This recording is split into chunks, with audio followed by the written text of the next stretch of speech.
Well, right now, for those of you in Tulsa, Oklahoma, and Washington, we're going to send you out to the opening tip of the game with the 6th-ranked Gonzaga taking on Tulsa. And, of course, for the rest of you, we'll keep you right here. We'll keep you updated on what's happening here in Kalamazoo, Michigan.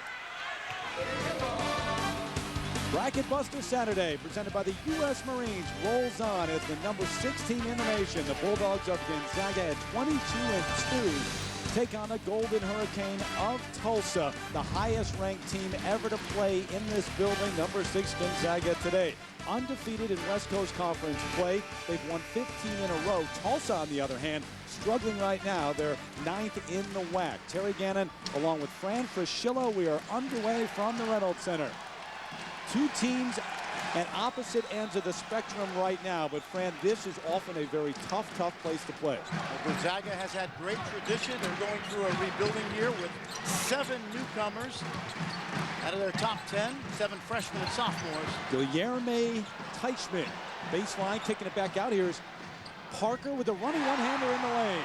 So Jason Parker, the senior, with a nice little jump shot, and here's a steal, and the walk-on, Kyle Blankenship, coming up with it. Anthony Price operating on the block. Back out to Blankenship, who had started now the last 3. No. Well, Jason Parker's the guy you want to watch for Tulsa. 7 20-point performances in the last 11.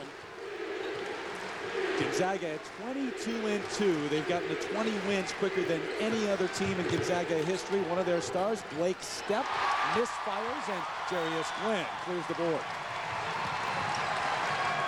Early on, very important for Tulsa to stay in this and be competitive. And Glenn with the drive, drawing the foul, the first one of the game. And our star watch, Stepp on the outside for Gonzaga, and Parker trying to carry the load for Tulsa. Well, former Zag great John Stockton calls Blake Stepp the greatest player to ever play at Gonzaga. Jason Parker is the 14th all-time leading scorer in Golden Hurricane history, and that's a rich history indeed. Glenn from the free throw line, 64% free throw shooter, and it is 3-0. Ronny Turioff on the midseason Wooden list, also the Naismith list, top 30 players in the country, top 20 for the Naismith list. Hard to believe that Blake Stepp did not make that list as well, Terry. You know what? And his numbers may be a little bit down because they're so balanced this year. That's travesty. Ought to be on that list. There's Turioff down low with a strong move, and he's going to go to the free throw line. Teichmann with the foul, his first. Take a look at Mark Few's starting lineup. Corey Violette having a sensational year in the middle. Bankhead can certainly shoot the threes, and Mark Few in his 5th season, 3rd most wins ever for a coach in his 3rd season. Only Everett Case and Roy Williams have had more in NCAA play. Turioff now with 430 career free throws, number 2 in the history of Gonzaga basketball. He's a guy that plays with a great deal of passion and energy, takes his team up in terms of intensity to another level. And to get back to Stepp for a moment, because Turioff put up those numbers this year, because Violette's put up the numbers he has, Blake Stepp hasn't had to do as much on the outside, but he does plenty. I mean, he does about everything for this squad. Yes, he does. Teichmann almost threw it away. And there's Parker. You see a little bit of matchup zone from the Zags. Block Teichmann underneath, up and in. Well, I like what Jason Parker did. He attacked the middle of that zone, was able to get in and draw 3 Zags. That left Teichmann free on the backside for the rebound. Here's Knight on the outside. Earl Knight, and the foul on Jarius Glenn. He doesn't like it. He was holding his ground, and he's whistled for the foul.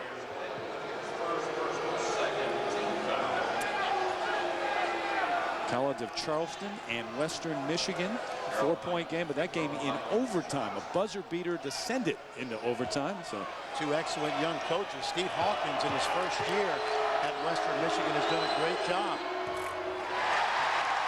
Bracket Buster Saturday. Bracket Buster 2 had one last year, and I worked the Fresno State Creighton game. It was a heck of a game. Creighton a 1-point win last year. These 2 teams played in a 9-point victory for Gonzaga. That was at midnight Eastern time last year, but this is the 3rd meeting between the 2 schools. The Bulldogs have won both. Parker breaking the pressure.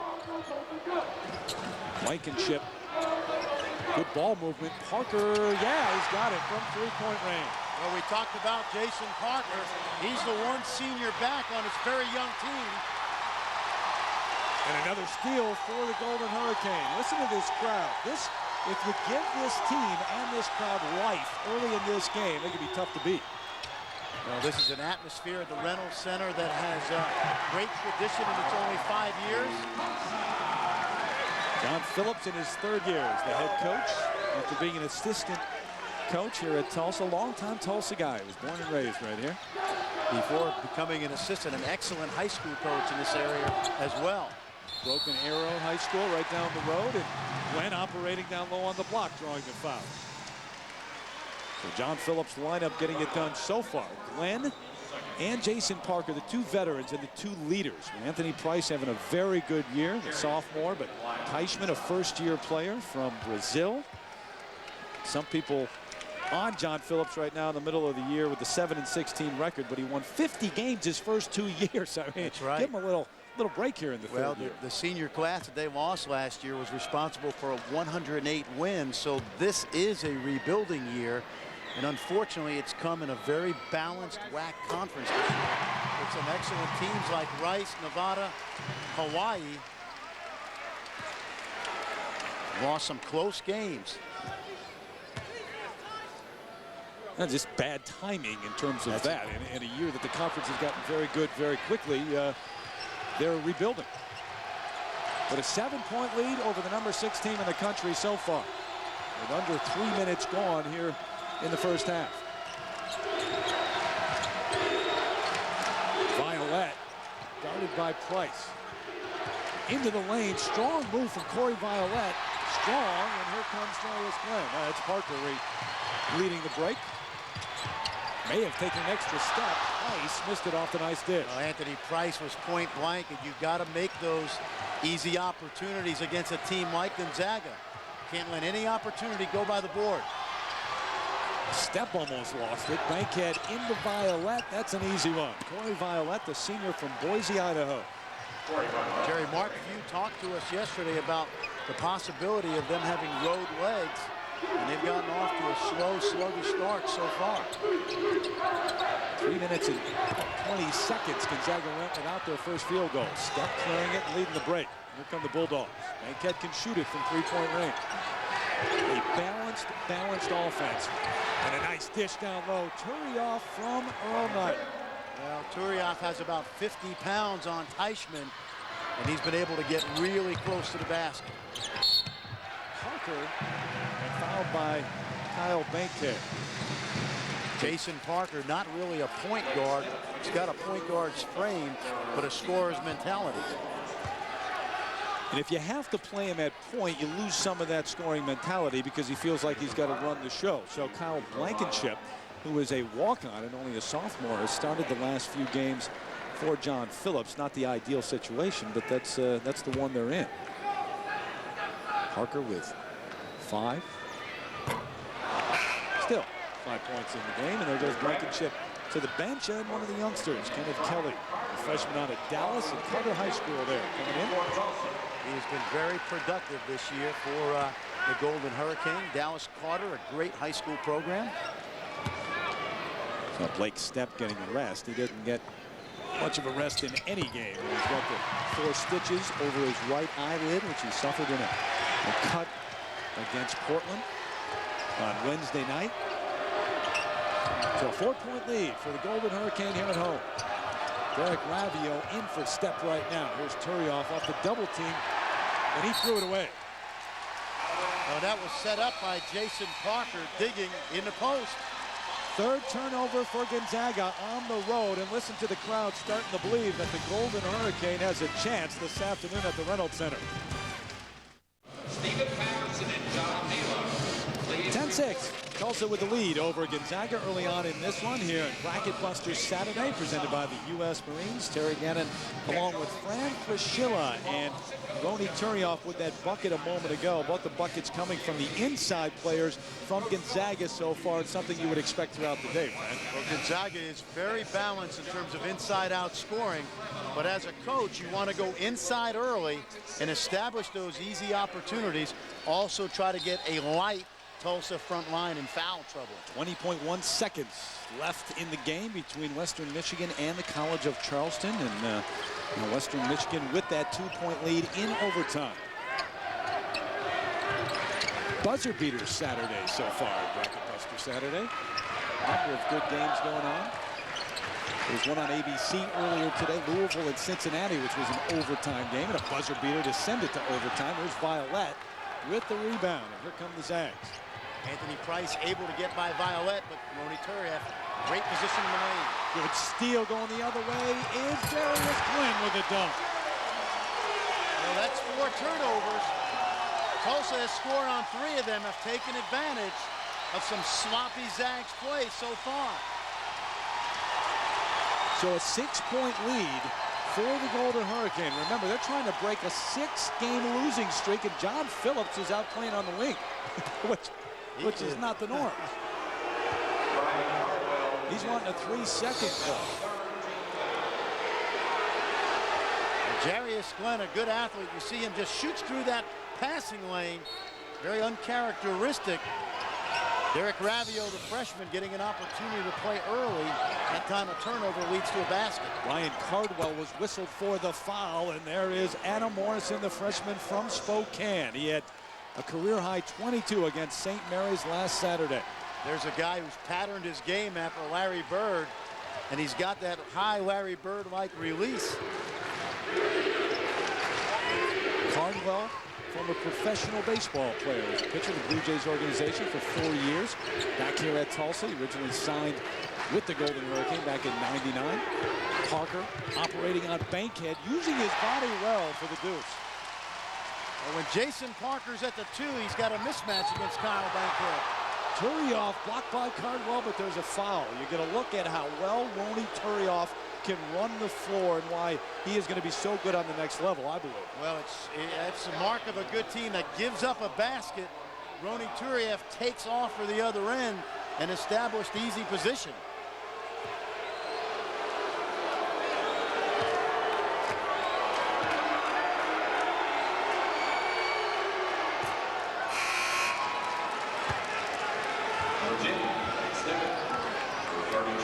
Stepp back into the game for Mark Few.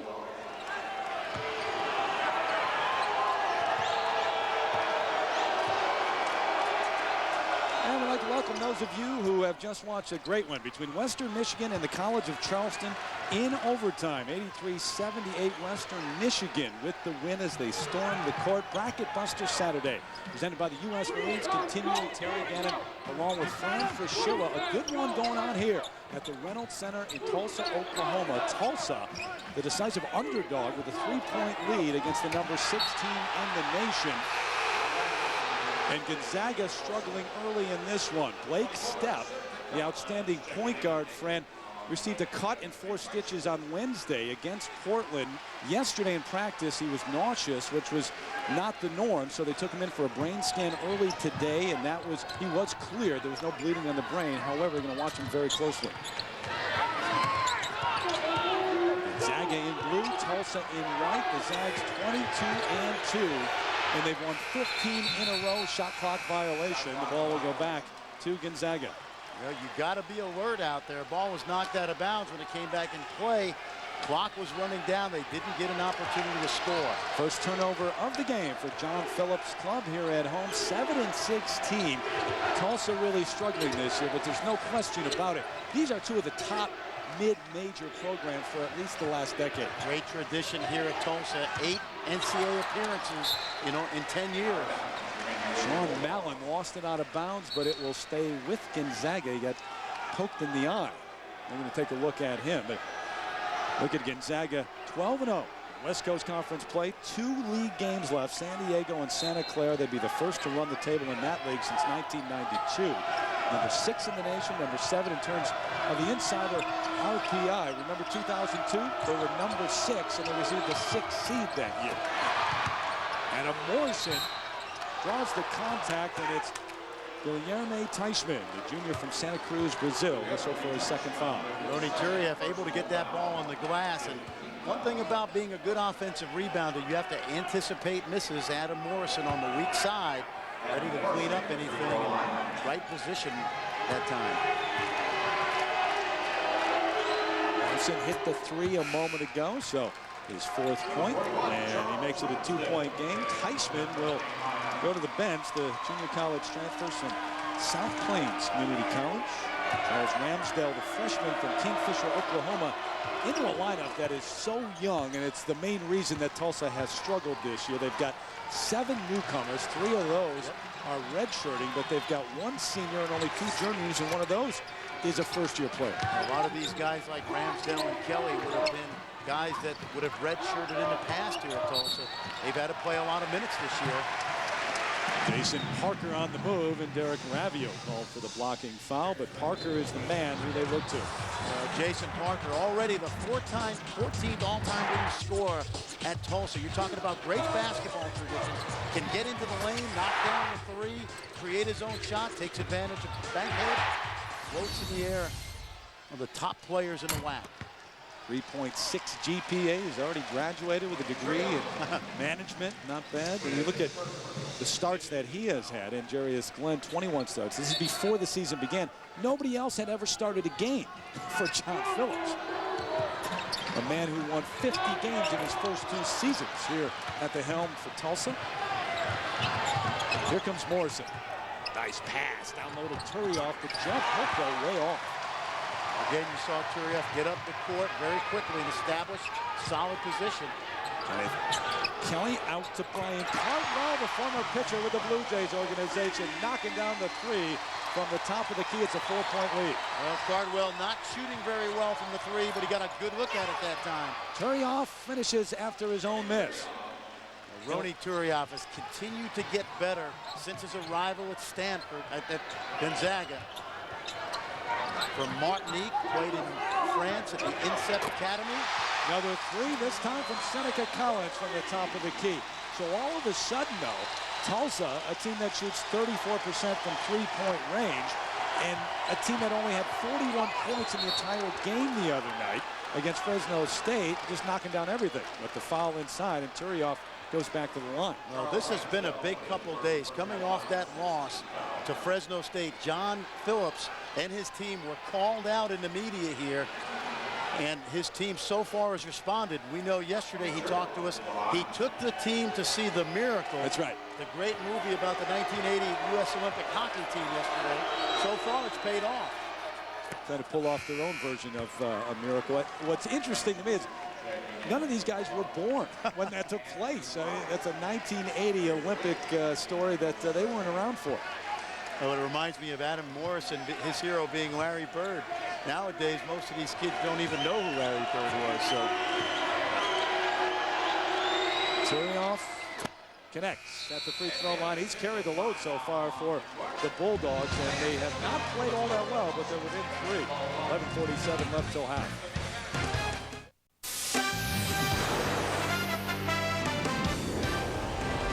ESPN2's exclusive presentation of NCAA basketball, presented by the United States Marine Corps. The change is forever. And in part by Mazda. There's a soul of a sports car in everything we make.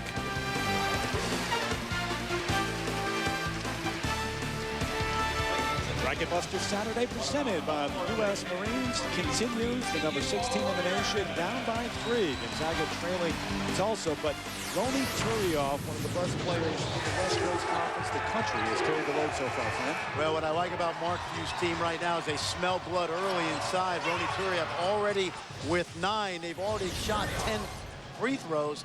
And it's interesting, for such a great outside shooting team, they're only 1 for 1 because Gonzaga can beat you in a lot of different ways. And right now they smell the mismatch. They went inside to Ronny Turiaf as he gets a quick blow. Blake Stepp is 0 for 1. He's only taken 1 shot from the floor so far. He has not scored. It's been Turiaf inside, and certainly some mismatches in there. Here's Price giving it back to Seneca Collins, and the freshman, Kenneth Kelly, setting up the offense for Tulsa. Gonzaga, surprisingly to some people, will change their defenses. Press, play matchup zone, and also solid man-to-man. Darius Glenn, the turnaround fadeaway in the lane. No, Tony Skinner, who was out just about a month with a broken hand, with the rebound. It's interesting, Terry, because one of the things about all those injuries, they've been able to build up depth because of that. Here's Violet off the nice dish, but he can't buy it. Tipped up, no good, and here comes Tulsa. On the run, Kelly. Little hesitation move, and he walks. May have gotten ahead of himself. Now, full day of college basketball continues on ESPN and ESPN2 later tonight. First at 8 Eastern on ESPN2. The Gators trying to hang on, taking on the Rebels of Ole Miss. Then at 9 Eastern on ESPN, number 12 Texas and Oklahoma. Great rivalry there. NCAA basketball on ESPN and ESPN2. For more information, log on to ESPN.com. That time of year where a number of teams are in must-win situations. Yep, especially Florida, who lost Christian Dreyer this week to professional basketball and then lost to Georgia. Big game for Billy Donovan's team. Well, with all the players coming over here from overseas to play, they're now starting to go back, and they have that opportunity. In and out, Glenn with the rebound and the foul before the shot. Hey, if you're John Phillips, you've got to be impressed with your team's aggressiveness so far. They have taken it at Gonzaga. Certainly, they don't have the physical presences inside, but guys like Parker and Darius Glenn, very adept at getting into the lane and creating their own shots. Speaking of inside presence, Turioff back into the lineup. Corey Violet with his second foul.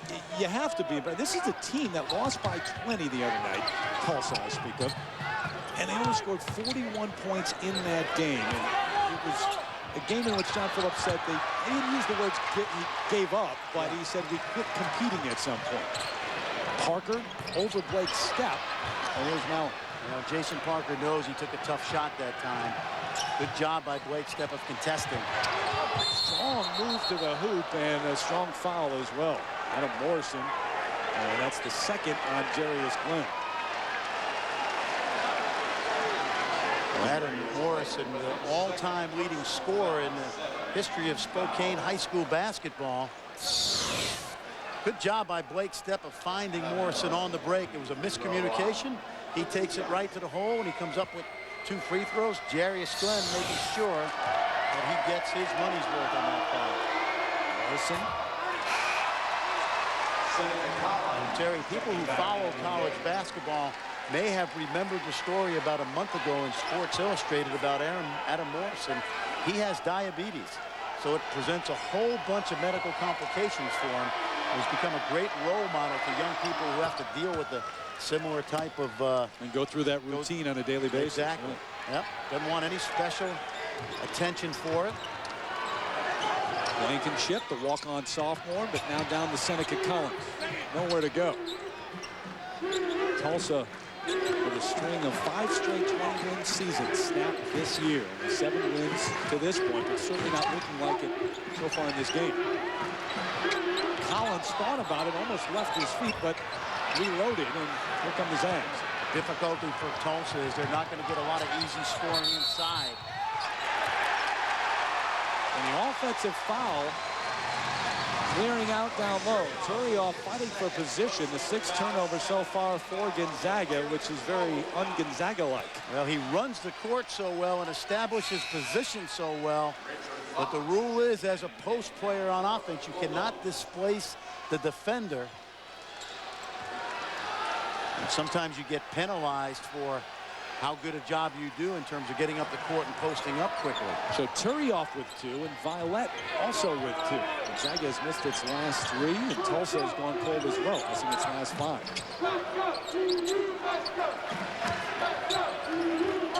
Collins with the left hand, Price keeping him alive, but here's Blake Stepp. Gonzaga, it's unbelievable when you look at what they have done. It's certainly Mark Few winning 127 games in his 5+ years, 5 years at the helm for them. But they just clinched their 7th straight 20-win season, but on the line is Morrison, and that will be another turnover, the 7th already for the Bulldogs. But they've also clinched their 8th West Coast Conference regular season crown. When you look at Gonzaga, you talk about depth. You got Richard Fox, who started almost 30 games at Colorado. Sean Mallon, who was a top 100 high school player who redshirted last year. Tony Skinner, a junior college All-American who started for the Zags. It's a very deep team. Now, Earl Knight, the transfer from the University of Washington, and there's the roll. So Tulsa early on in this, not intimidated at all.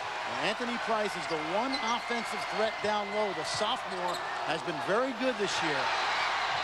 Here's Skinner, Blankenship out hustle them, but it's going to go to Tulsa, right in front of Mark Few, saying, hey, Blankenship knocked it out of bounds. Well, tonight at midnight Eastern, more Bracket Busters Saturday, presented by the U.S. Marines over on ESPN. The Warriors of Hawaii, 9-4 in the WAC, by the way. Second leading team in the WAC, taking on number 21, Southern Illinois, the Salukis. Darren Brooks, an excellent, strong guard for Southern Illinois. Ramsdell had it stripped, and there's the turnover. Morrison gives it off to Blake Stepp, the senior from Eugene, Oregon. Well, you mentioned it, but John Stockton calling him the best point guard ever to play at Gonzaga. That is saying something. And the offensive foul, and already 9 turnovers for the Bulldogs on the road, and that's why Mark Few is shaking his head.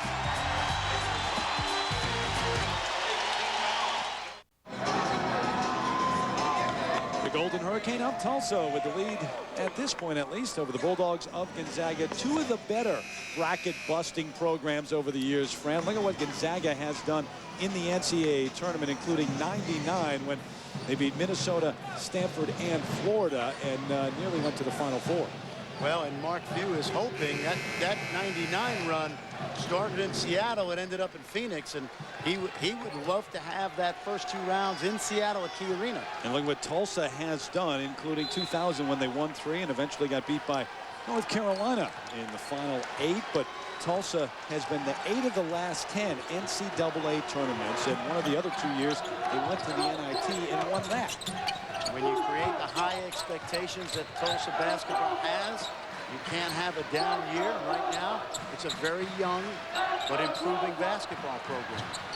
Quick hands by Bankhead, but Parker getting it back. Price. 6 on the shot clock. Look at the move by Anthony Price, the sophomore from the Woodlands, Texas. Anthony Price has been in double figures in 8 of his last 11 games. And again, he's got the one offensive presence inside for the Golden Hurricane. And on the other end, the offensive presence early on, Ronnie Turioff, who has 9, he went to the bench about 2.5 minutes ago with his second foul. So right now, Gonzaga's searching for that offensive weapon.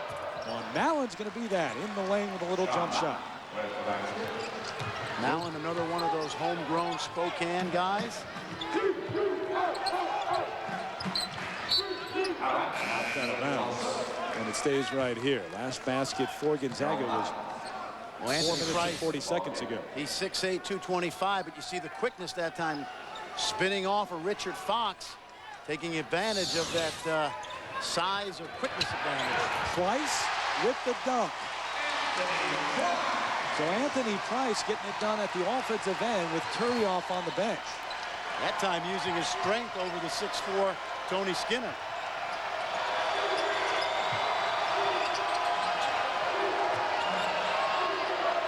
Bankhead, who can shoot the 3. Kyle Bankhead is 32nd three-pointer of the season, and Gonzaga within 3. But you know that this team, the Tulsa team, starting to believe that they can hang in for the rest of this one now. This is a team that has lost confidence as well as 6 in a row. It's kind of like being in a prize fight. You want to weather those early rounds. Nice post up, but Mallon can't get it to go. He gets it back. And the foul by Brian Cardwell. Well, we saw the spin move, and now this time, as Tony Price gets great position inside, Tony Skinner comes over a little bit too late. Price is able to get the ball to the rim quickly. They called that last foul, not on Cardwell, but on Price. 70-16, the all-time record. And this Gonzaga team, the highest ranked club ever to play here in the Reynolds Center. Sean Mallon getting his right ankle, actually his right knee worked on. There it is. You got to clean up that blood before he comes back onto the court. Now, if they have to make a substitution, Mark Few can choose anybody off the bench. So what they'll do is they'll go to Derek Ravio.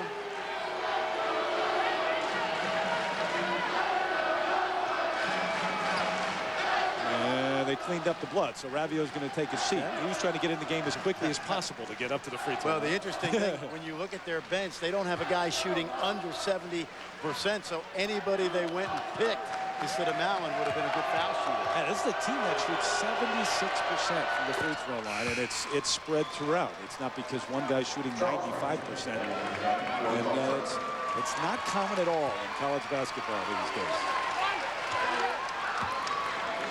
Fifth in the country in terms of points per game, and almost 52% from the floor. It's really interesting. They had a game at Maryland this year in the BBI tournament where they got 85% of their scoring in that game from the perimeter, so they can really hurt you in different ways. Their only losses this year to St. Joe's and Stanford, the two undefeated teams. Parker in and out, and Earl Knight with the rebound. Jason Parker getting a good look at the basket, and they've got to convert those opportunities close in to continue to stay in the lead. Mallon is stripped down low, but the foul. So without Corey Violette and without Ronnie Turnion, Zags back in this one. Don't forget, Florida taking on Ole Miss at 8 Eastern, 5 Pacific on ESPN2. And then the Longhorns taking on the Sooners, number 12 team in the nation, in action on ESPN at 9 Eastern. NCAA basketball on ESPN and ESPN2. For more information, log on to ESPN.com. Well, we talked about Florida in a must-win situation. Oklahoma, Terry had won 5 out of 6, and then they got drubbed at home Monday night against the in-state rivals, the Oklahoma State Cowboys, so that will be a big one tonight. Your boys not working that game, right? No. Ball boys, Texas and Oklahoma, like they did the first matchup. So it's a 1-point lead for Gonzaga, the first lead of the game for the Bulldogs.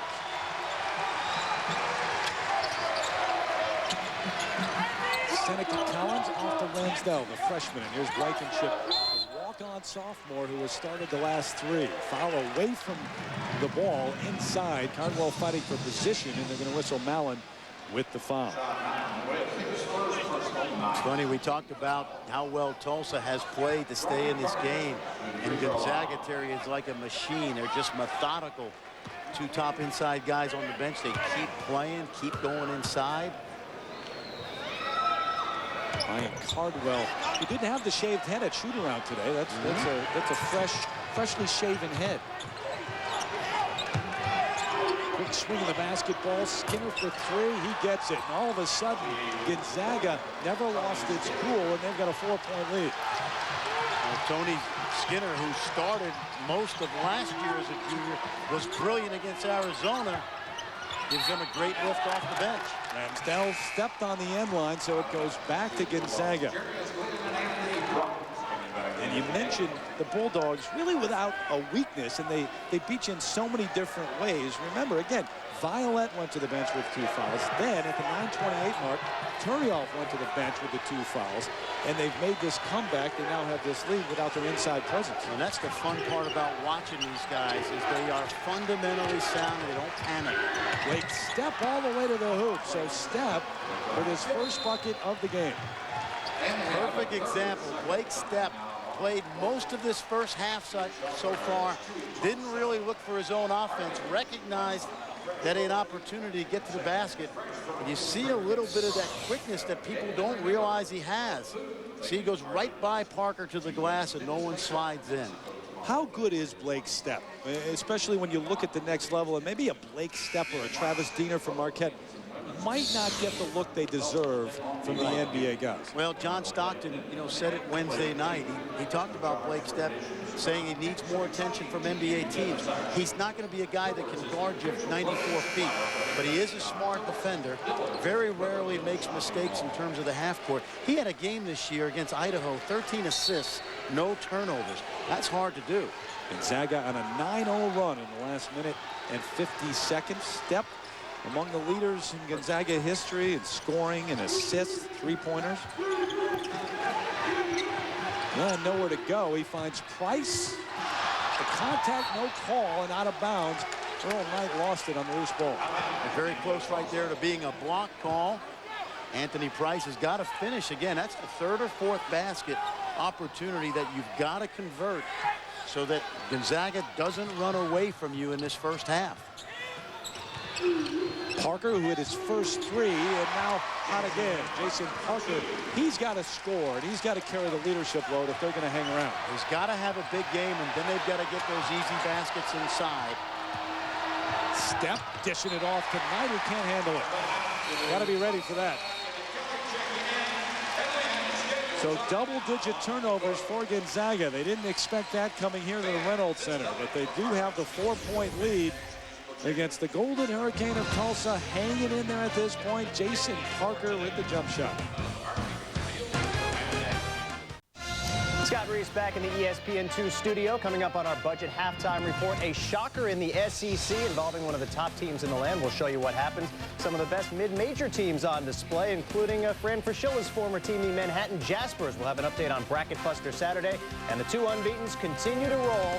It's all coming up on the budget halftime report. Now we send you back to Terry and Fran in Tulsa. All right, Scott, thank you very much. Gonzaga with a 4-point lead so far, Fran, but it's not an impressive performance by Gonzaga standards. They've got 10 turnovers already, but Blake Stepp was a question mark because of that cut in the Portland game on Wednesday. We told you he got nauseous yesterday at practice, a brain scan today. He's fine, but they were going to really watch him. Well, they are, and of course, they can go to their bench, and the freshman Derek Ravio has started to play well. Again, a deep Gonzaga team.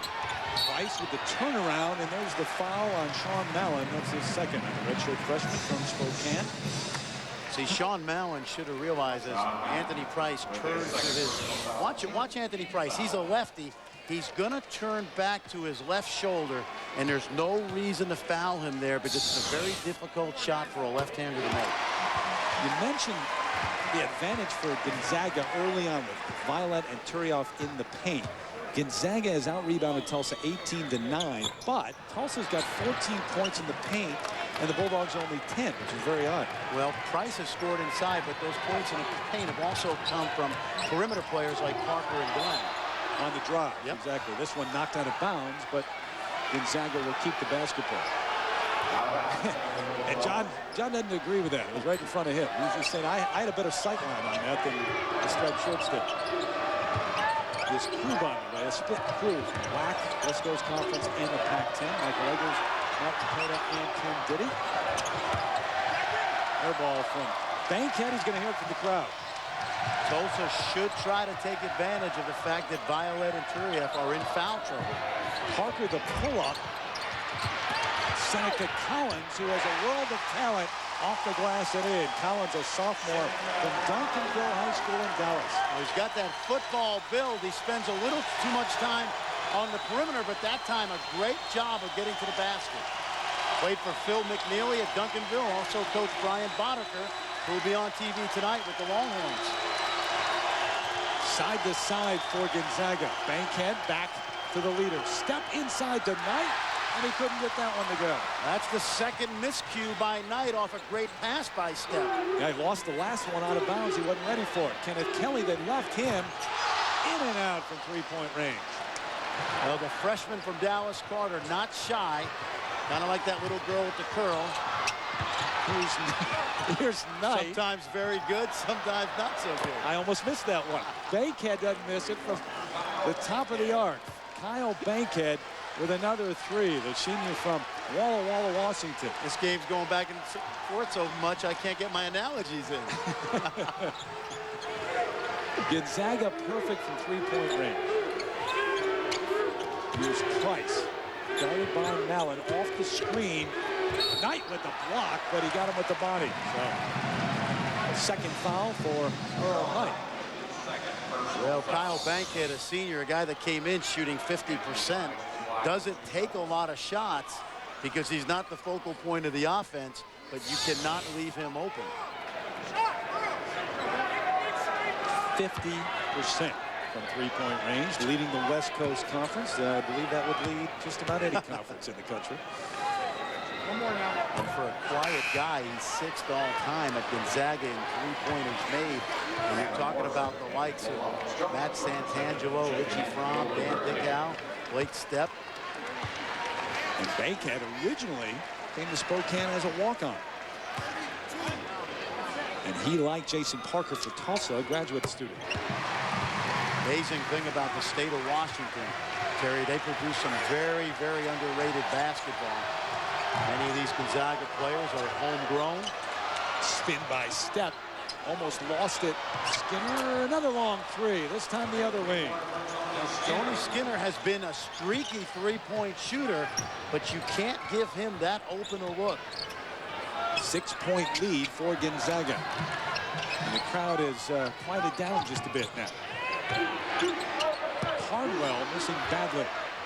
Perhaps not the shot they wanted, Frank. Well, Parker got into the lane and drew help. Here comes Kelly. You mentioned he's not shy. He's taking some shots some people would question, but you don't mind that confidence, at least, in a young player. And there's Parker with an air ball. That's right. You do want that fearlessness. And he is going to be a very good player. Important right now for Tulsa to get back in rhythm. And the last minute or two of a half, the first minute or two of the second half, always key, and especially in terms of momentum, and as well as Tulsa has played here in the first half. That's right. You want to go into the half with a good feeling. Bankhead guarded by Kelly. Skinner's hit 2 threes, already making another one. Tony Skinner on fire from long range. Well, Tony Skinner came in shooting only 30%. Only 10 threes this season, but he's got 3 today. 3 for 3 from beyond the arc. He's got 9, and it's a 9-point lead all of a sudden for Gonzaga. Well, they were down much of this first half, and they played at least 10 minutes without Ronny Turioff, and more than that without Corey Violet. Under 10 on the shot clock. Price against Mallon. There's nowhere to go down there, and he forced it. And that's where a youngster's got to learn. You kick it back out. Good solid defense that time by Sean Mallon, establishing that foot on the baseline. Nowhere to go. Stepp blocked with 1.6 left on the clock. So a 30-second timeout as Gonzaga will set something up. Well, there's that use it or lose it timeout. Mark Few had not used it to this point, so it comes in handy with 1.6 to go. Might as well use it. You can't take it home with you. College hoops today. Don't forget tomorrow. Rookie sensation LeBron James making his ABC Sports debut as the Cavs travel to Madison Square Garden, taking on Stephon Marbury and the Knicks at 12:30 Eastern, 9:30 Pacific time on ABC, home of the NBA Finals. And tomorrow night, ESPN offering up some NBA action. The Suns taking on Shaq, Kobe, and the Lakers. America West Arena at 7 Eastern. NBA special on ESPN. For more information, log on to ESPN.com. Lakers with a big win last night. Shaq playing awfully well right now. Well, they set it up for Skinner. Skinner, who is red hot, can't get this one to go off the glass. But Gonzaga down much of the first half. Now with a 9-point lead over Tulsa. Send it back to Budget Rent-A-Car halftime report. Scott Reese in the studio. All right, guys, thank you very much. A lot going on. It's Bracket Buster Saturday here at the ESPN family of networks, which caught up on some of the big mid-majors in action today. But first, a major surprise in the SEC, and Mississippi State coming in with just one loss, a tip-in away from being undefeated, but getting all it can handle from Alabama. Emmett Thomas, the triple, and then Thomas, likewise from the left wing. He was 4 of 5 from out yonder. Bama by 5. Ernest Shelton stepped back in the high arcing 3. He had 7. Antoine Petway can shoot it as well, 7 for him. Tied 53% from deep, and then it's Thomas taking it to the rack. He had 16. Alabama roll tide 77-73, just the second loss of the season for Mississippi State. The Bulldogs' 8-game win streak is snapped. A career-high 31 points for Kennedy Winston. Since it is Bracket Buster Saturday, we feel compelled to tell you all about the Manhattan Jaspers and a couple of up-and-coming coaches in College 1 basketball.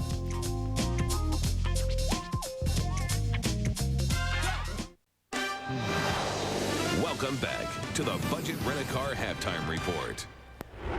Harken back, if you will, to 1976. All the short shorts. Indiana winning the national title after going through the regular season undefeated, and the Rutgers Scarlet Knights also perfect in the regular season, losing in the national semifinal to Michigan. So what do we have here? Well, we've got a couple of unbeatens this year, of course, St. Joe's and Stanford. Coach Montgomery's team coming in 22-0. Josh Childress coming off a huge night against USC, and 3 more there. Matt Loddick, he can shoot the triple, 4 of 4 from deep. Lottie with 14, Cardinal by 19 at the break. Second half, it's more from Childress, who is just heating up down the stretch. 14 for him. Chris Hernandez can't leave him open. He'll knock it down as well. The point guard with 7 points, and Stanford rolls 73-60. This one never really in doubt as the Cardinal win the Pac-10 title outright. Still 4 games remaining in the conference season. Rob Little, 18 points, 7 rebounds. Dijon Thompson had 17 for the Bruins.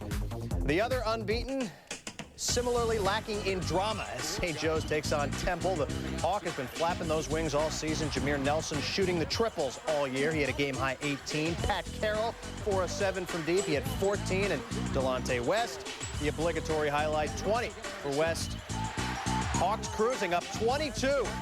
Then Delonte, he's a giver, setting up Dwayne Jones for the flush.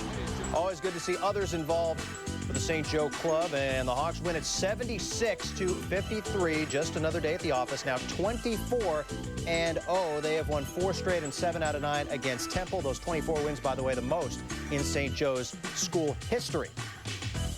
So let's check out the remaining schedules for both of the unbeatens. Stanford will play host to the Oregon schools this coming week and then head to Washington State and Washington. That game in Seattle could be a tough one, the season finale. And St. Joe's, well, the road looks fairly smooth at Rhode Island on the 28th next Saturday. Could be the toughest of the remaining games.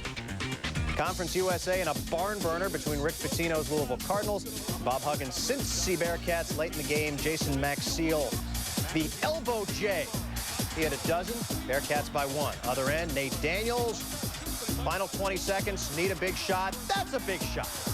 Louisville up 2. Final play in regulation. They swing it to Field Williams, and he beats the buzzer. It's a 2-pointer. We go to overtime. Field with 18. Tony Bobbitt with 11 on 3 of 10 shooting. Cincy by 4, and Eric Hicks, unsung, off the bench today with 10 points. This would be the dagger, the hoop, and the harm, and the Bearcats go on to win it 66-61. Louisville has now lost 5 of its last 6 games. Talk about defense. Louisville holding every opponent this season under 45% shooting, but you got to make some as well, and the Cardinals struggle today shooting the basketball. Next up for Louisville against DePaul. UConn, not so much trouble with Notre Dame, 61-50, and a career day rebounding-wise for Emeka Okafor, 22 of them. He also had 14 points and 7 blocks. Chris Thomas, 13 points, but just 6 of 23 shooting for the Fighting Irish.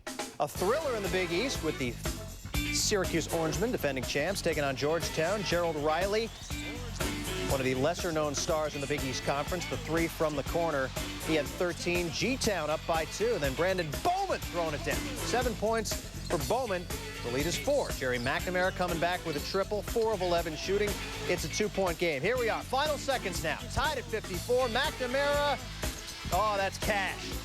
He said, I just let it fly. And it flew through the nylon. So the Orangemen do get a road victory, 57-54. The defending champs trying to stay off the NC2A bubble, which is hard to believe. Providence taking care of Miami, Florida, 72-57. Perry Clark fails in his 9th consecutive try for career victory number 250. In the SEC, Kentucky with a 9-point victory over Auburn. Gerald Fitch coming back from the injury, 18 points, 5 rebounds. And South Carolina goes down in Fayetteville, 82-66. Kendrick Davis with 19 as the Razorbacks hit 22 of 24 free throws. North Carolina, a home win over Florida State in the ACC, 78-71, despite 25 from Tim Pickett. Rashad McCants, Raymond Felton getting it done for the Heels, who are 11-2 at home. Next up, a tough road game at Virginia. In the Big 12, a couple of scores for you. Kansas had to go overtime to knock off a team that has now lost 23 straight road games in the conference. 90-89, the Jayhawks victorious over Iowa State, and Bobby Knight's crew gets a win at home against A&M 76-60. Jarius Jackson with 19 points. Just about ready to get you back to Tulsa. Rony Turioff getting it done with 9 points in the first half for the Zags. Golden Hurricanes and Zags coming back after the break. This halftime report is presented by Budget Rent-A-Car.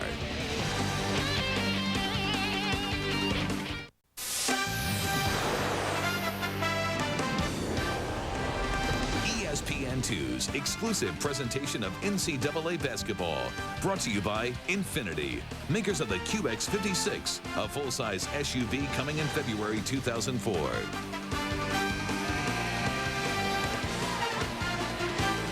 Back here at the Reynolds Center in Tulsa, Oklahoma. Bracket Buster Saturday, presented by the U.S. Marines, rolls on. 9-point lead for Gonzaga at the half. Terry Gannon back with Fran Fraschilla. The good news for Tulsa, they're in this thing. The bad news, Corey Violette, Rony Turioff played a total combined 16 minutes in the first half, and they have a 9-point lead. Gonzaga has 4 guys with 2 fouls each, so they have a deep bench, obviously, but Rony Turioff is a difference maker inside. You watch him establish excellent position around the basket, and then keep your eye on him in transition. He takes up so much space inside that you have to collapse on him. And you see as the ball is reversed, he continues to seal up the lane. He gets the easy basket. And when you emphasize the inside game, it opens up the outside game. And look at the outside game. 6 out of 7 from beyond the arc for Gonzaga in the first half. They shoot 42% on the year from beyond that arc, but also dominating the glass right now against Tulsa. Having said all of that, Gonzaga only with a 9-point lead. So Tulsa, a team that's lost 6 straight, very much in this. And John Phillips at least has to be very pleased with the effort in the first half. And these first 4 minutes are crucial because you can't let Gonzaga get away from you right now. Violette, he only played 6 minutes in the first half, and Rony Turioff less than 10. Violette making his presence felt right away. Another 3. They're 7 out of 8 for the game. Well, Corey Violette does not shoot the 3 very often. He's 7 of 17 on the year, but you can't leave him that wide open. Teichman with the miss, and danger time right now for Tulsa. Knight, hop, skip, and a misfire on a little short jump shot. And stays right here. Keep your eye on Blake Stepp. He realizes that the help defender stays with him too long, and that opens it up for Corey Violette to knock down the shot. Violette's 7th three-pointer of the year. 7th of the game for Gonzaga. Tulsa cold from beyond the arc. So here's Kyle Blankenship, a sophomore walk-on, running the show over to Jarius Glenn. Rice, who was active in the first half, but missed a number of easy shots. Like that one, that may not have been easy, but it was a short one. Well, Corey Violette goes 265, Rony Turioff 243. So Anthony Price has been effective in the post this year, but this is a different kind of post player that he's going up against. Second foul now on Anthony Price. So a 12-point lead for the number 6 team in the nation. I told you that this is the highest ranked club ever to play here in the Reynolds Center, which opened back in 1998. Jason Parker, the senior grad student, against Blake Stepp. Parker gets it out of the corner. And here's Glenn. Glenn and Parker, the 2 leaders, the veterans for John Phillips. Glenn thought he got fouled, but no call. Well, the first 2 shots in their offense have been really, these last 2 have been out of sync, and they got to get back to what they did in the first half. Inside-outside game, and it's Earl Knight this time, the sophomore from Seattle, and John Phillips needs to talk things over right now. All of a sudden, the lead up to 14 for Gonzaga, and a dangerous time in the game right now for the Golden Hurricane.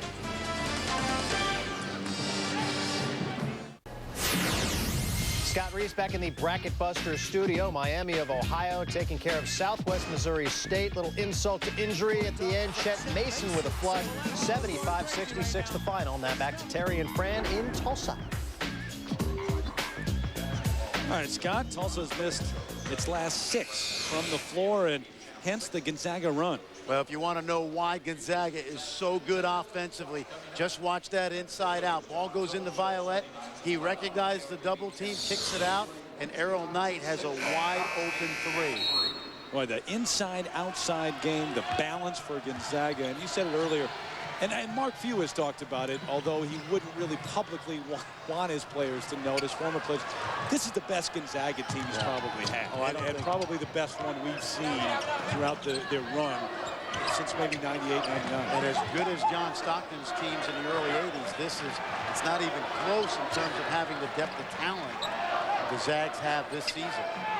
Last 8 minutes plus, Gonzaga on a 23-6 run. Here's Parker.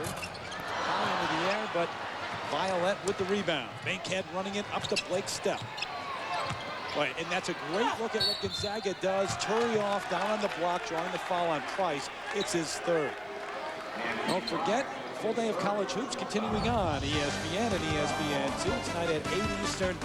Florida, big game for the Gators, taking on the Rebels of Ole Miss. Then at 9 Eastern on ESPN, number 12 Texas against Oklahoma. NCAA basketball on ESPN and ESPN2. You want to know about one of those teams that could match Gonzaga in terms of depth?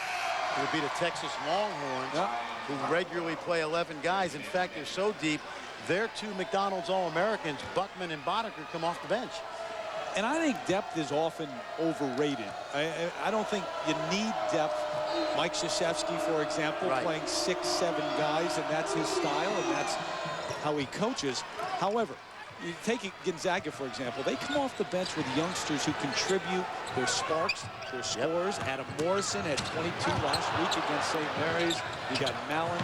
You can change the way you play with these players. You can, and remember, their depth has been created this year because of injuries to guys like Turieff early. Earl Knight was out early. Tony Skinner, of course. Richard Fox had the knee surgery. So their young guys have gotten a lot of experience by taking advantage of some adversity. Skinner today, by the way, 3 for 3 from three-point range. There's Parker.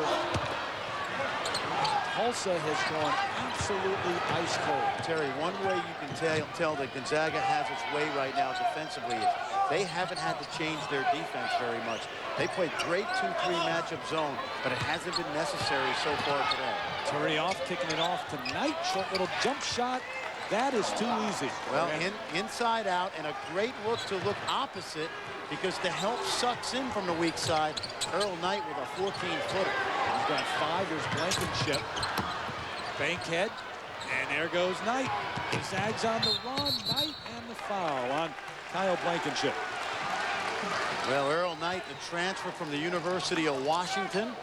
Highly recruited coming out of high school, out of the state of Washington again. And he's the 5th Gonzaga player in recent memory that transferred from UW over to Gonzaga. The one previous turned out to be a pretty good player, Dan Dickow. Not bad. Not bad. Just got traded back on to the Trailblazers. But getting the roll, and Tulsa shouldn't feel that bad about the deficit right now. Over 20 points per game, a margin of victory in the last 15 games. Gonzaga on that 15-game winning streak. It's a school record. And even though Gonzaga, you see that little three-quarter court 1-2-2 press, more of a nuisance press. Even though Gonzaga's up right now. Ryan trying to get the crowd into it, but Turioff stops him with the foul. That's his 3rd. If you're a fan of basketball, good fundamental basketball, you're going to enjoy Gonzaga. But this is a great job right here of attacking that three-quarter court press. Cardwell finds Glenn in the middle of that zone. He's able to get it to the rim and get fouled. So remember, Turioff sat out half of that first half with his 2nd foul, now his 3rd. And with his 4th point of the game. Well, that's okay. If Turioff gets in foul trouble, Mark Few will just go to Sean Mallon, who was a top 100 player a couple of years ago, or Richard Fox, who started 28 games in the Big 12. And was out because of the knee injury for over a month this year. You're right. He's got so many options off the bench. There's Seneca Collins coming in for Tulsa. Seneca celebrating his 20th birthday today. And does it make you feel just a little bit old, a guy who was born in 1984? Yes, it playing does. Here? You got got to remind them of who Julius Erving and Larry Bird and a guy named Irvin Magic Johnson. No, the only reason they know those guys is because the retro jerseys are so big now, Yep, right? yep. Collins against Knight. That's an idea I wish I had thought of. Someone's making a killing on the retro jersey. It was in L.A. last week during the All-Star game. The entire town of L.A. was retro jersey for the week. Now Darius Glenn getting that rare inside hoop.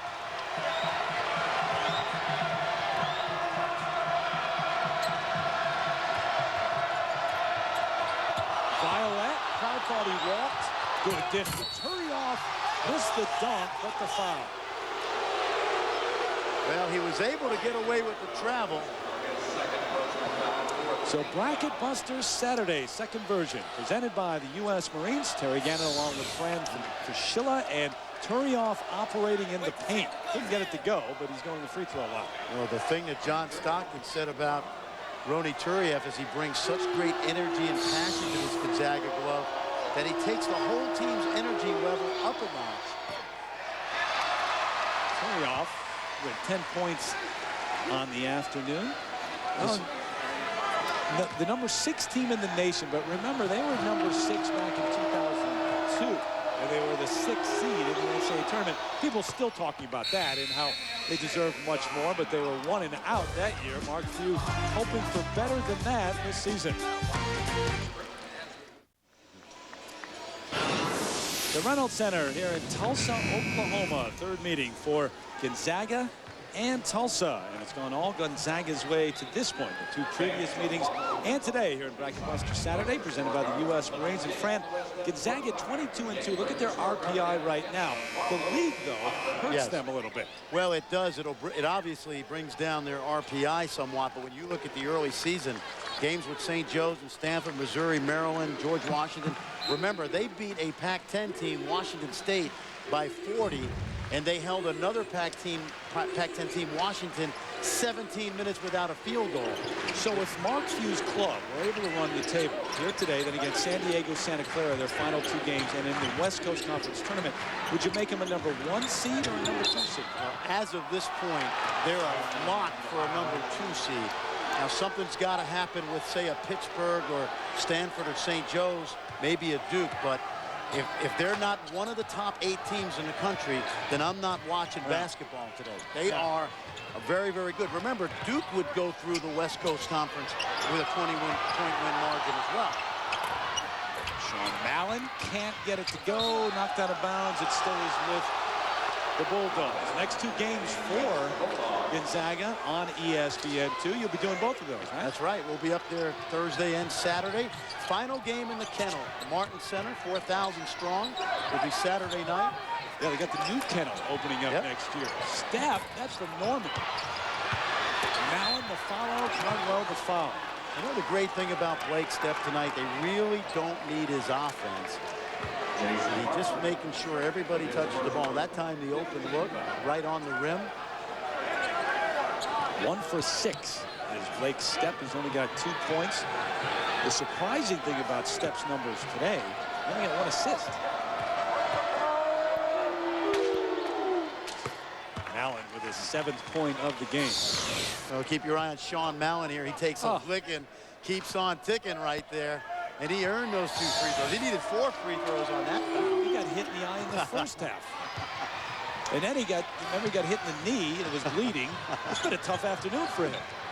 Well, Tulsa has battled today. There's no doubt about that. But turnover. Yep, it is a turnover. Tulsa giving it back to Gonzaga, and they have hit just 1 of their last 10 shots. Well, Gonzaga has done that. You know, they're very underrated defensively.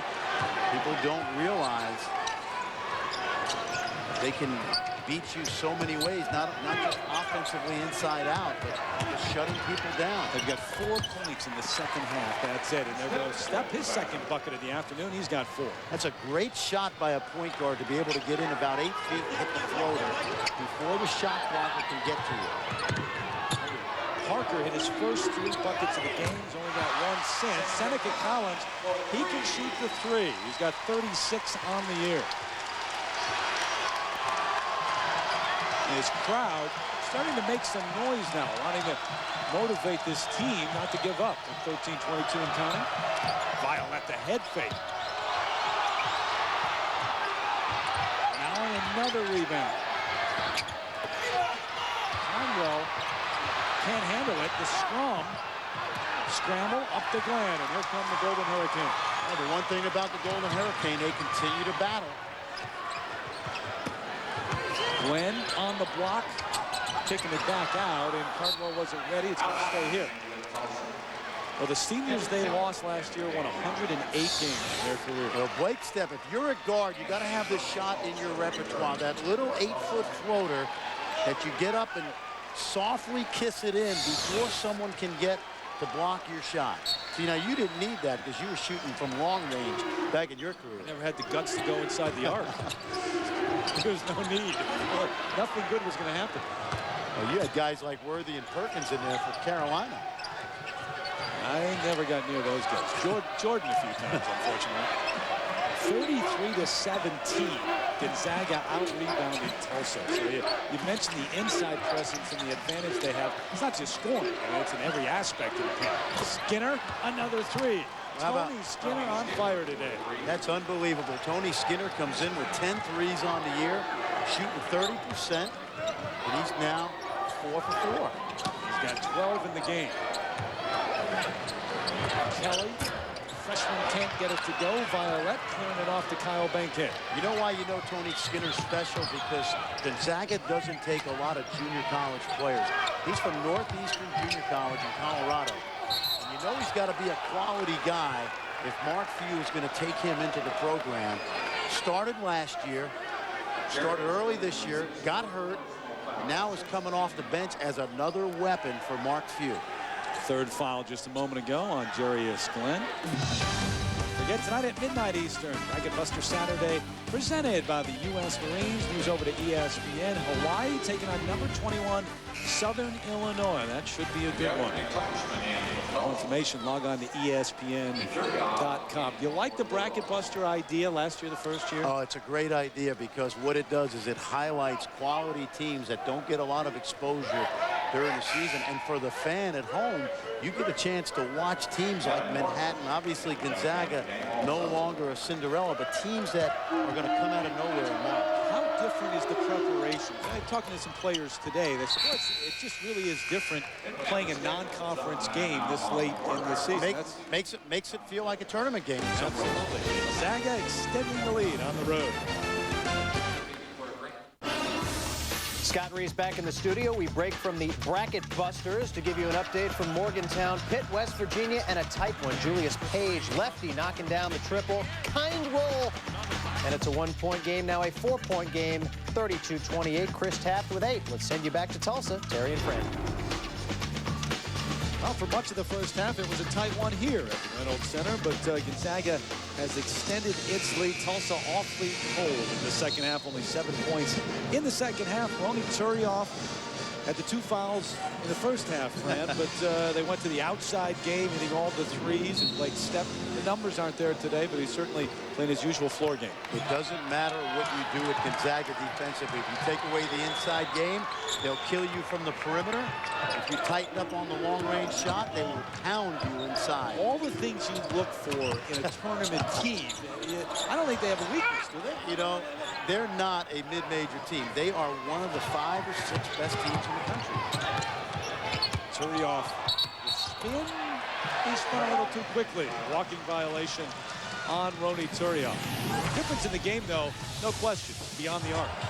But you got to remember now, they get these open looks early on because Tulsa tried to take away the inside game.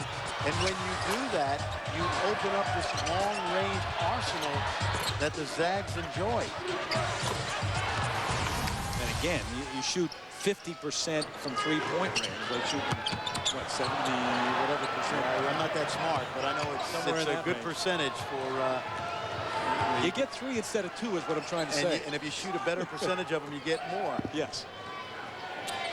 Well, that possession becomes real valuable when you knock down those long-range shots. Stepp. Turioff, not much Teichmann could do. I mean, they call him for the foul as he tries to body up Turioff, but he's giving away a lot of pounds and muscle inside. Look at Skinner and his numbers. Oh, Teichmann at 205. Tony Skinner. Again, we talked about a guy who's selfless. You know, this year Tony Skinner only averaging 5 points a game. This is a guy that was brilliant in the Arizona great NCAA tournament game last year. What a game that was. Yep.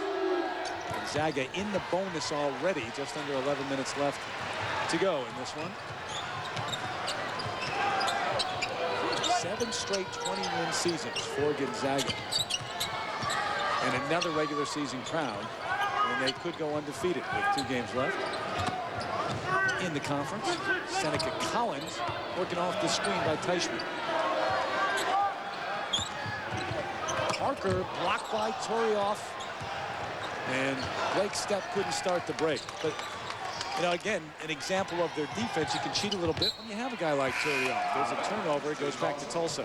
Well, what people have to remember, Terry, is that Gonzaga with this 21-point lead would be no different than Duke or Pitt or UConn coming into the Reynolds Center, a place that's difficult for opponents, and having the same kind of league. That's how good Gonzaga is.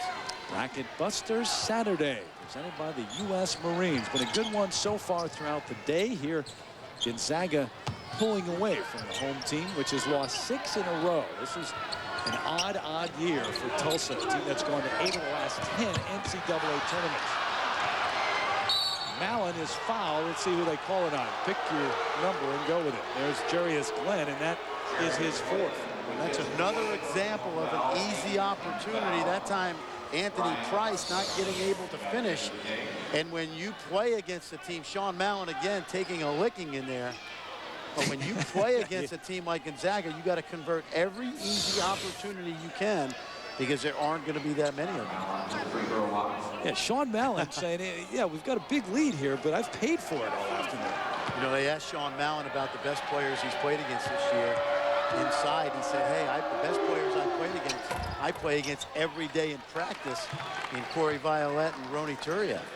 He's got 10 in this game. He had a career-high 16 on Wednesday against Portland, and that win. Look at the disparity at the free throw line. 21, now 22. Sean Mallon, he was the all-time leading scorer in the history of Spokane high school basketball, broke into next year. Until... That's right, Adam Morrison. Yeah, his now teammate, Adam Morrison, broke his records. Well, as the Turieffs and the Violettes leave, people will hear more about the Morrisons and the Mallons. Price fouled by Adam Morrison. On his way to the hoop. More action tonight coming your way. Don't forget the Gators on tap against Ole Miss. That on ESPN2 at 8 Eastern. A must-win, perhaps, for the Gators. Then at 9 Eastern on ESPN. Number 12, Texas. Probably taking on Oklahoma. Those people who follow college basketball know that Christian Dreyer, the great player from Denmark, the sophomore, going back from Florida, he's gone back to FC Barcelona. And in some ways, it's interesting because the contrast with Ronny Turieff, who's from Martinique, went to high school in France, but was not a ready-made player. And he has continued to improve.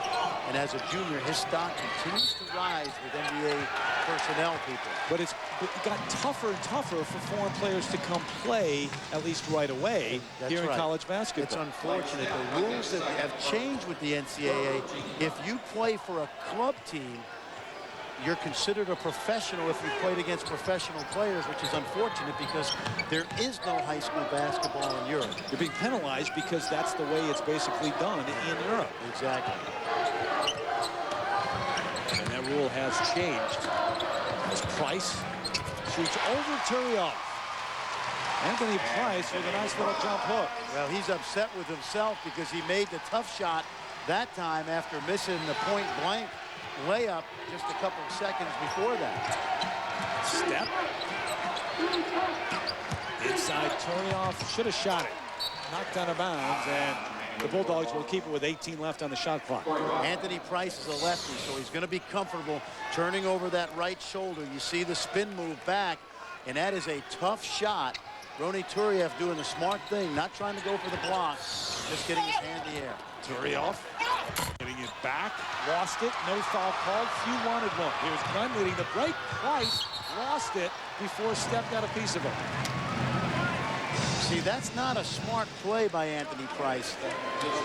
When you look at him using the left hand right here, his left hand is further away from the basket than his right hand.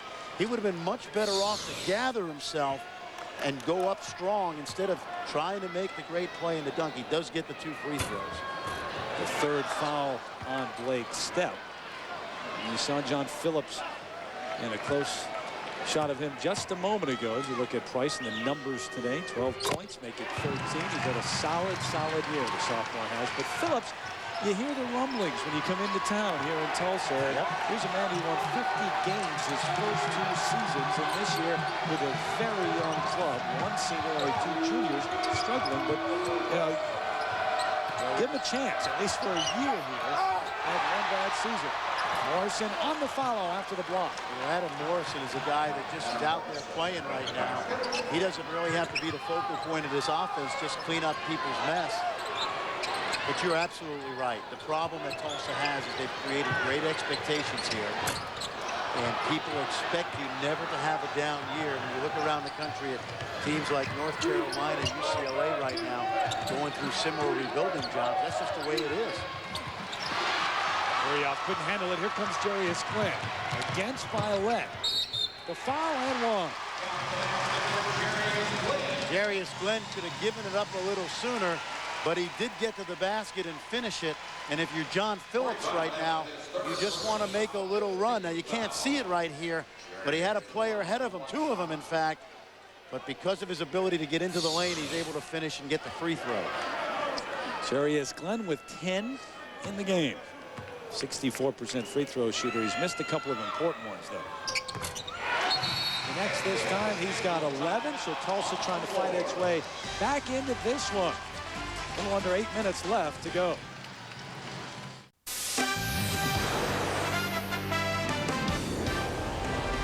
ESPN2's exclusive presentation of NCAA basketball, presented by the United States Marine Corps. The change is forever.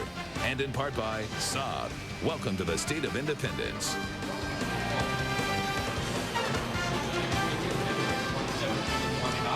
The Golden Hurricane out in Tulsa, getting a taste of why Gonzaga is the number 16 in the nation right now. 4 of 16 from the floor in the second half. But here's the standard that they have set. You talked about it, the expectations. 24-9, the average record of the last 10 years, Fran. Well, you're right. And it used to be that a young player, like if you take an Anthony Price or a Charles Ramsdale, would be backup players until their junior year. Now they're thrown into a situation where they have to play and produce quicker. And on the other hand, Gonzaga, guys like Mallon and this guy Morrison, they can just fit right in and fit right in. He does. Adam Morrison with a 3-pointer. The freshman from Spokane. He's got 10 in the game. If you're John Phillips, though, going through a season like this, I think players need their coach more when they're losing than when they're winning in some ways. You're right. You've got to try 1,000,001 different ways to turn it around. And we watched practice yesterday. They're still a very lively group. It's a young team. They're relatively resilient, and I think that they're going to be a good basketball team in the future. But right now, too much youth and inexperience. Seneca Collins gets it swatted away, and here comes Tony Skinner. He throws it almost away. Blake Stepp coming up with it.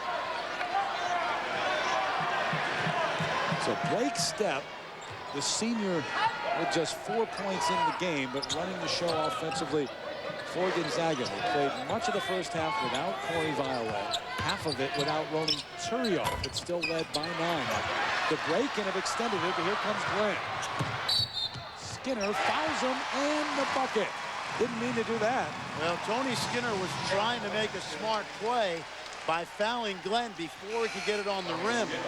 But Glenn showed you really good strength right here as he absorbs the contact and then has a chance for the 3-point play. So what turned out to be potentially a smart play turns out to be a mistake on the part of Tony Glenn with 13, but if, as a coach, yep, you know, not a bad time maybe to tell your guys, bring them over and say, hey, bad habits start right here. When you've got a lead that you feel fairly comfortable with 6.5 minutes left, and you don't want to start that. Well, the flip side of that is if you want a team that's competitive all the time, you don't want to just give them the breakaway. Tony Skinner, the next time down, I guarantee, will make sure Darius Glenn doesn't get that ball up past the shoulder. The foul will be a little harder the next time. Skinner knocked out by Seneca Collins. Sprained an ankle in the Fresno State game just the other night, but hasn't bothered him by his production today, at least. He's another one of those sophomores playing 25 minutes a game. Maybe a couple of years ago, he would have just gotten limited minutes because of the depth of those Tulsa Golden Hurricane teams. There's the foul. Guilherme Teichmann, and he's had a couple of fouls called on him that are a bit questionable. It looked like Turioff may have pushed off with the arm. They're both battling, and they call it on the defender here. Well, because Teichmann is only 205, Turioff's arm might be weighs as much as his whole upper body. Now, how do you call that on Teichmann? A lot of contact there, but well, that's because Turioff has established a reputation around the country of being a strong post-up player. Gets the benefit of the doubt. I said you said that. You were saying that. I've coached, so I don't want to say that. But you finish your sentence. You did it for me. You did it for me. Very nice. What you're saying. But he has a reputation of being a good post-up player, and he got a break here. 19-point lead. There he is. Teichmann, long range. No. Well, it just goes to show you, Teichmann with that frame is not going to get anything done inside, so he's going to stay on that perimeter away from the physical play inside. Turioff from Martinique by way of Paris. Went to Paris when he was 15 years old. Violet over the bankhead. Now with 10 on the shot clock, they set it up, get it down the court. Strong move, nothing Anthony Price could do. Corey Violet hasn't put up the big numbers today, but he hasn't had to. Talk about selfless team. You're talking about Gonzaga. It doesn't matter who the hero is on a given night. There he is, Glenn off the back iron. And it's become the same old for Tulsa. And you know what's great about watching Gonzaga and St. Joe's and Stanford? We've got a couple NBA players out here. Turioff, obviously, maybe Stepp. But we're watching throwback basketball, Terry. You've got guys that put the team first, not worried about what color sneakers they're wearing, or the NBA socks and the headband. Or wearing two different color sneakers. We saw that today up in the Cincinnati game. We're talking about good, solid throwback basketball. Stepp off the heel. Here comes Parker, who is one of his last 11. Trying to change that right now. To pull up. No, one of his last 12. But you're right. To watch Gonzaga play, they play the game the way it was meant to be played. And so many different players do a number of different things. Yes, there are role players. Yes, they're specialty players. But they are a team that is so balanced, and they get production out of a number of different players in different ways. I'll give you a great example of that. Ronnie Turioff took exception this year to a Ryder. Violet off the back door, cut up and in. The great pass from Bankhead. That was a great job of slipping the screen, but Turioff took exception when a writer this year mentioned the fact that he didn't have a jump shot. And you take a look right here on the screen. See, there's no pressure on the ball. So that's like a quarterback just sitting back in the pocket.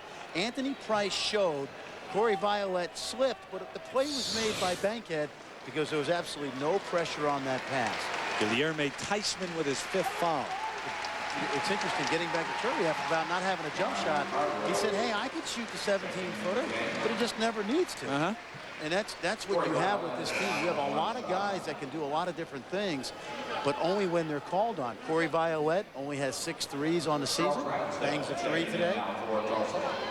Tony Skinner, not a great outside shooter, knocks down 4. And Blake Stepp, one of the reasons why he is not on that midseason Wooden list or the Naismith finalist list, because his numbers aren't quite as high as last year, but he's doing other things, and other players inside are contributing more points. So Bracket Busters Saturday, presented by the U.S. Marines. Smack dab in the middle of it here at the Reynolds Center. Florida and Mississippi coming up next. Don't forget about that. 8:10 Eastern time tip. An important game for the Gators. See that Mississippi State score earlier today? Yep. Alabama shocking them. 2 undefeateds are still undefeated, though. Stanford and St. Joe. Glenn high into the air. Can't get the tip. Well, too many big bodies in there to be thinking about slam dunks off missed shots there for Jarius Glenn. Skinner getting it back. Mentioning the 2 undefeateds, and they're the 2 teams that have beaten Gonzaga this year. St. Joe's, I think people have waited all season long for them to fall apart, and it's just not going to happen. Yep, you're right. That was a first game of the year, coaches versus cancer. They knocked off Gonzaga. Turioff now guarded by Price. Violet, some hops on the baseline. Bringing it back out, and a fresh new shot clock. Well, you're watching a team that is a Final Four contender. And we've talked about it all night. Gonzaga can beat you with their defense. They can beat you with their offense. Don't forget Florida and Mississippi. Mentioned it coming up at 8:10 Eastern time. We are done. Bracket Buster Saturday here. Bankhead getting it back. Ravio kicking it back to Skinner, who's got a double-double already. 10 points, excuse me, 12 points and 10 rebounds. Well, these guys are human. They know there's 3 guys at the scorer's table, so Violet and Skinner looking to get those last bits of offense before the buzzer sounds and they get subbed out. Charles Ramsdell, the freshman from Kingfisher, Oklahoma, with the bucket. Players don't do that, do they? Get the calculator out at some point. 2:07 left.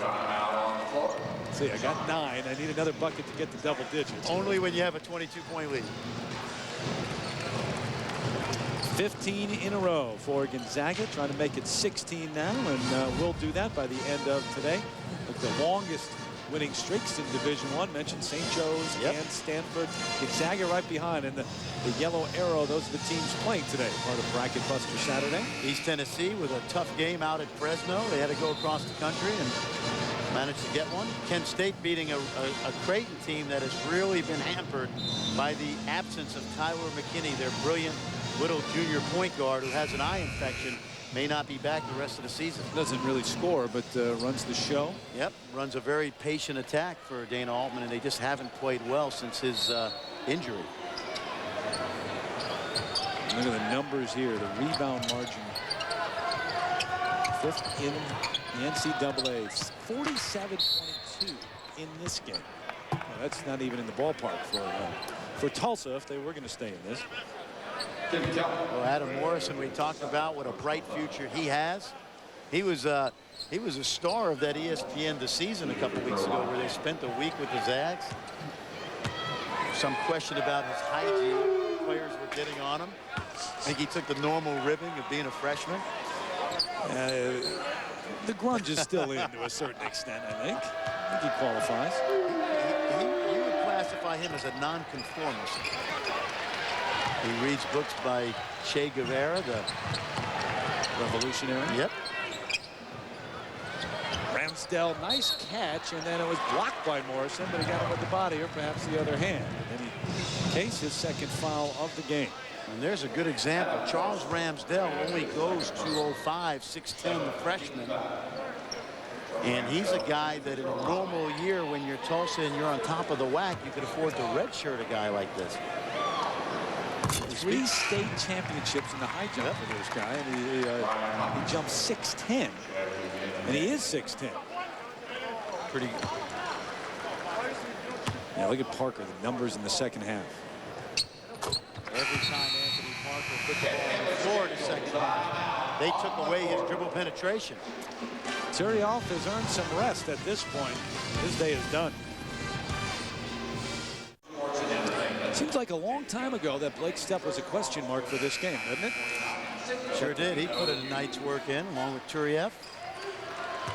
And how about Gonzaga? They trailed 20-15. They had 10 turnovers in the first 14 minutes of this ball game. Yeah, they were slow coming out of the gate today. Florida and Ole Miss coming up next. Don't forget about that. In terms of Stepp, his season low. He only had 4 points this afternoon. Here comes his replacement, Derek Ravio. Giving it off to Morrison. Showed you the unbeaten streaks as Morrison gets ready to go. A little like Larry Bird right there. Yeah, a little fadeaway in the one foot. But in terms of unbeaten, are you of the school of thought? Keep winning. Okay, that answers my question. You know, I know coaches feel you need a loss going in, and Mike Montgomery said it best. At this point in the year, all we're worried about is the next game anyway. All you're worried about winning the next game in the schedule anyway, so it doesn't really matter. I don't think it's good to have a loss right now. Especially when your team like Stanford, for example, that has played through injuries. And I mean, you've had some adversity this year that you had to overcome. Boy, they only had their team healthy. They've only had it 7 games. Yep. They've had their whole team intact. Justin Davis still out. May not be back till the start of the NCAA tournament.